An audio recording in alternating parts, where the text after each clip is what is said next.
সুপ্রিয় দর্শক, সালাম ও শুভেচ্ছা নিবেন। নিয়মিত আপনাদের উদ্দেশ্যে এই ছোট ছোট আইনের ভাষ্যগুলো উপস্থাপন করার চেষ্টা করছি জমি জমা এবং দলিলপত্র সম্পর্কে।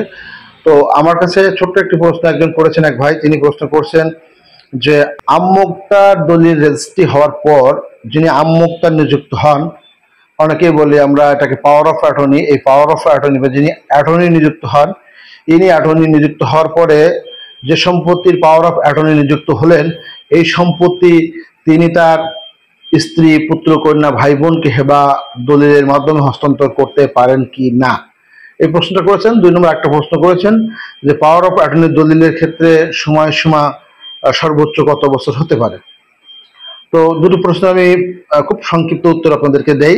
মানে অ্যাটর্নি নিযুক্ত হওয়ার পরে যে সম্পত্তি, এই সম্পত্তি তিনি তার পুত্র, কন্যা, স্ত্রী বা স্বামী অথবা মনে করেন ভাই বোন কাউকে দিতে পারেন না, মানে তিনি হেবা দলিল করতে পারেন না।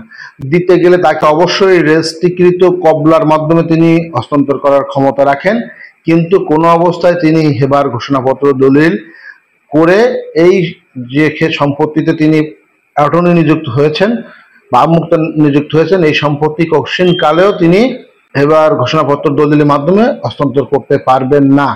তিনি অবশ্যই হস্তান্তর করতে পারবেন, কিন্তু সেটা কবলা দলিলের মাধ্যমে করতে হবে। কোনো অবস্থায় এবার ঘোষণাপত্র দলিলের মাধ্যমে হস্তান্তর করতে পারবেন না।